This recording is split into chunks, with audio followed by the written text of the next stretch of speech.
శ్రీమాత్రే నమః. సద్గురు జ్యోతిష్యాలయం నుండి ఒక అద్భుతమైనటువంటి విషయంతో మనం ముందుకు వస్తున్నాం. ఈ యొక్క 2026 మార్చ్ నెల రాశి ఫలితాలని ద్వాదశ రాశులకు అందరికీ కూడా మనం చెప్పడం జరుగుతుంది. ప్రతి ఒక్కరికి జాతకం అంటే ఒక భయం, ఏదో ఒకటి తెలుసుకోవాలి. నాకు వ్యాపారం బాగుందా, నాకు ఉద్యోగం బాగుందా, నాకు కోర్టు వ్యవహారాలు తెలుస్తుందా, నాకు విదేశాల ఉద్యోగం ఉందా, నా వీసా వస్తుందా, నాకు H1 వీసా వస్తుందా, నా అప్పులు తీరుతుందా, నాకు ఆరోగ్యం ఎట్లుంది, నా వ్యవసాయం ఎలా ఉంది, బాగా చదువుతానా, ఇలాంటి కన్ఫ్యూజన్స్ తోనే ఎన్నో వీడియోస్ అన్ని కూడా చూస్తూ ఉంటారు వివిధ మాధ్యమాల ద్వారా. కానీ అందరికీ గుర్తుపెట్టుకుని మన యొక్క మాధ్యమం ద్వారా కూడా మనం ఈ మార్చి నెల యొక్క రాశి ఫలితాలు తెలుసుకోబోతున్నాం. జాతకం అనేది పడుతున్న వర్షానికి ఒక గొడుగు మాత్రమే, కానీ జాతకం జీవితం కాదు. మీరు మిమ్మల్ని నమ్మండి, మీ ఇష్టదేవాన్ని నమ్మండి, జాతకం కూడా అవసరానికి ఉపయోగించుకోండి, కానీ జాతకమే జీవితం కాదు. విజయ వస్తున్నాం. తులారాశి మిత్రులారా, మార్చి 2026 మీకు శుభాశుభ ఫలితాలు ఎలా ఉన్నాయని మనం తెలుసుకోబోతున్నాం. ఈ నెల మీకు గ్రహస్థితులు ఎలా ఉన్నాయంటే, గురు 8వ స్థానంలో రహస్య మార్పులు, లోతైన పరిణామాలు చేస్తుంటారు. శని 6వ స్థానంలో శత్రులపై విజయం సాధిస్తున్నారు. రాహు 5వ స్థానంలో ప్రేమ సంతానం మీద కూర్చుంటున్నారు. కేతు 11వ స్థానంలో లాభస్థానంలో స్నేహితులు వాటి మీద కూర్చుంటున్నారు. కుజుడు 9వ స్థానంలో ధర్మం ప్రయాణాల మీద కూర్చుంటున్నారు. సూర్య భగవానుడు బుధ భగవానుడు 5 మరియు 6వ స్థానంలో మార్పు చెందుతున్నారు. శుక్రుడు 6వ స్థానంలో ఉంటున్నారు. ఇది సాధారణ నెల కాదు.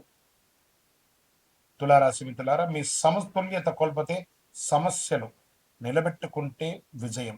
ఇది క్యాప్షన్ ఈ నెల మీకు చాలా అద్భుతంగా. శని 6వ స్థానంలో ఉండడంలో శత్రులపై పైచేయి ఉంటుంది. ఉద్యోగంలో ప్రమోషన్ ఆలస్యం కానీ ఖచ్చితంగా వస్తుంది. కోర్టు డిపార్ట్మెంట్ సమస్యలు పరిష్కారం అయ్యే అవకాశాలు ఉన్నాయి. ఉద్యోగంలో, ప్రైవేట్ రంగంలో మార్చి 15 తర్వాత మంచి అవకాశాలు, విదేశీయ ప్రాజెక్ట్స్ వచ్చే అవకాశాలు ఉన్నాయి. ఆన్ సైట్ కూడా వెళ్ళే అవకాశాలు ఉన్నాయి. సహచరులతో అపార్థం రాకుండా చూసుకోండి, జాగ్రత్త. శాంతిగా వ్యవహరించండి, భావోద్వేగాలు నిర్ణయం చేసుకోండి. వ్యాపారస్తులకి మొదటి 15 రోజులు కాస్త నెమ్మదిగా ఉన్నా తర్వాత లాభం వస్తుంది. భాగస్వామి విషయంలో జాగ్రత్త. నూతన వ్యాపారం ప్రారంభించే వాళ్ళు ఏప్రిల్ తర్వాత ప్రారంభించండి, ఇప్పుడు తొందరపడకండి. ఫ్యాక్టరీ విషయంలో యంత్రాలు మెయింటెనెన్స్ అవసరం ఉంటుంది. కార్మికులతో కఠినంగా కాకుండా ప్రేమగా ఉండండి. ఏమైనా మిషనరీస్ ఎప్పటికప్పుడు ఆయిలింగ్ సర్వీస్ అవన్నీ కూడా ఓవరాయిల్ చేసుకుంటూ ఉండండి. రియల్ ఎస్టేట్ ఈ నెల కాస్త మందకొడిగా ఉంటుంది. నూతన సంవత్సరం ఉగాది వచ్చేస్తుంది కాబట్టి ఉగాది తర్వాత కొనుక్కునే అవకాశాలు బాగుంటాయి. దీర్ఘకాలిక పెట్టుబడులు కూడా చాలా మంది షేర్ మార్కెట్లో స్పెక్యులేషన్ వద్దు, ఇవన్నీ కూడా కాస్త జాగ్రత్త. తులారాశి వారు కాస్త ఈ నెల అన్ని రకాలుగా జాగ్రత్తగా ఉండవలసినటువంటి విషయం. ఉగాది తర్వాత చాలా మేలు జరుగుతుంది. ఇంకా ఆర్థిక విషయంలో వచ్చినప్పటికీ ఖర్చులు బాగా పెరిగే అవకాశాలు ఉన్నాయి. ఆకస్మిక ఖర్చులు, తీసుకున్న అప్పులు, chit funds, bank loans, EMIs ఇవన్నీ కాస్త ప్రెషర్స్ ఎక్కువ ఉంటాయి. కాస్త జాగ్రత్తగా ఉండండి. బడ్జెట్ ప్లాన్ చాలా అవసరం మీకు ఈ నెల. విలాస ఖర్చులు కాస్త తగ్గించుకోండి. భార్యాభర్తల మధ్య దాంపత్యం రాహు కొంచెం ఇబ్బందిగా ఉంటుంది. ప్రేమలో అపార్థం ఉంటుంది. భార్యాభర్తల మధ్య చిన్న గొడవలు. ఈ విడిపోయి ఉంటారు చూసారా, విడాకుల కోసం ఉన్న వాళ్ళందరూ కూడా కూర్చొని మాట్లాడితే ఉగాది తర్వాత మంచి అవకాశాలు ఉంటే కలిసిపోతారు. పాత ప్రేమ మళ్ళీ తిరిగి పొందుతారు ప్రేమికులు. రహస్య సంబంధాలు కాస్త జాగ్రత్తగా ఉండండి. కుటుంబంలో తల్లి యొక్క ఆరోగ్యం పట్ల చాలా జాగ్రత్తగా ఉండాల్సింది. ఇంట్లో ఆధ్యాత్మిక వాతావరణాన్ని పెంచండి. పూజలు, పునస్కారాలు, హోమాదులు, ఇవన్నీ జపాదులు కూడా కొంచెం చేయండి, చాలా మంచిది. సోదరుల మధ్య ఇచ్చిపుచ్చుకునే దాంట్లో కాస్త జాగ్రత్తగా ఉండండి. వివాహానికో లేకపోతే వాళ్ళకి మీరు ఇవ్వడం కానీ వాళ్ళ దగ్గర తీసుకోవడం కానీ సమతుల్యత పాటించండి. ప్రేమను మెయింటైన్ చేయండి. ఊరికే ఏదో తొందరపాటుగా ఇచ్చేసేసుకొని ఇబ్బంది పడకండి. వాస్తవానికి మీరు ఇబ్బంది పడకండి. ఇంకా వ్యవసాయదారులకు ఎలా ఉంటుందంటే, పంట మోస్తరుగా పండుతుంది. నీటి నిర్వహణ ముఖ్యం. చాలా అద్భుతంగా ఉంటుంది. ఈ ధాన్యాలు, ఆకుకూరలు, పండ్లు, ఫ్రూట్స్ ఇది మంచి సమయం అని కూడా చెప్పొచ్చు. కోర్టు వ్యవహారాల్లో శని 6వ స్థానంలో ఉండడం విజయ సూచనలు ఉన్నాయి. మార్చి 20 తర్వాత అనుకూల తీర్పులు.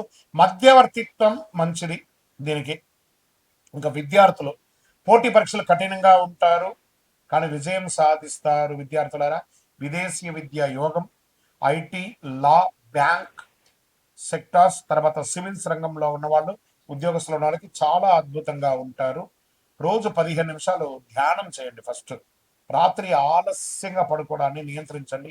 ఫోన్ అవాయిడ్ చేయండి ఫస్ట్, అన్నిటికంటే ముందు.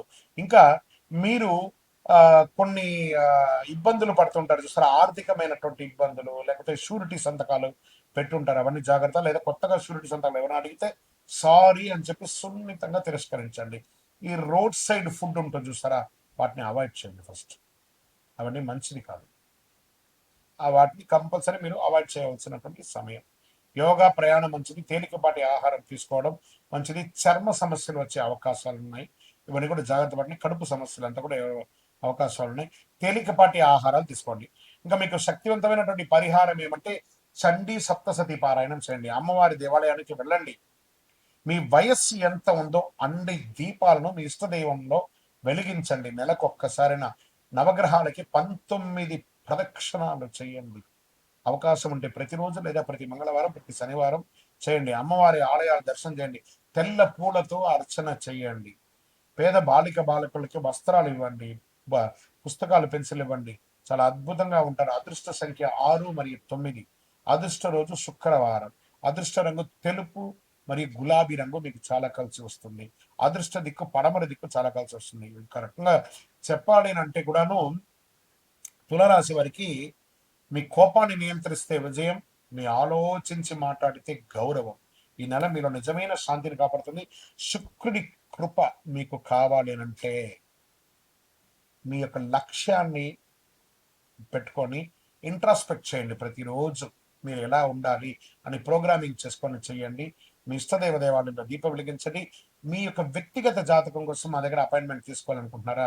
మీ పేరు, మీ డేట్ ఆఫ్ బర్త్, మీ time of birth, place of birth మా నంబర్కి వాట్సప్ చేయండి, కాల్ చేయకండి.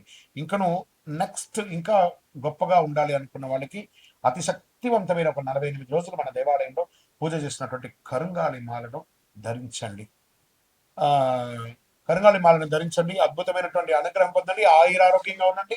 విజయోస్తు. ద్వాదశ రాశులందరికీ కూడా మా ఛానల్ ద్వారా చూస్తున్నటువంటి ప్రేక్షక మిత్రులకి ఉగాది శుభాకాంక్షలు. అందరూ కూడా ఆయురారోగ్య ఐశ్వర్య భోగభాగ్యాలతో ఉండాలని అఖిలాండ కోటి బ్రహ్మాండ నాయకుడు అయ్యప్ప స్వామి వారిని ప్రార్థన చేసుకుంటున్నాను. తిరుపతిలో అయ్యప్ప స్వామికి 18 అవతారముల దేవాలయాన్ని మనం నిర్మించాం.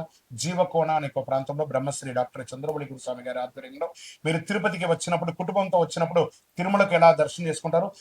తిరుపతిలో కపిల తీర్థానికి దగ్గరలో జీవకోణ అనే ఒక ప్రాంతంలో ప్రపంచ ప్రఖ్యాతమైనటువంటి 18 అవతారాల దేవాలయం ఉంది. వచ్చి దర్శనం చేసుకోండి. మీరు అందరూ క్షేమంగా ఉండాలని ఆ దేవాలయంలో ప్రతిరోజు ప్రార్థన చేసుకుంటాము. విజయోస్తు. వందే మాతరం, వందే మాతరం, వందే మాతరం. చంద్రమౌళి వెంకటేష్ శర్మ గురుస్వామి. శరణమయ్యప్ప.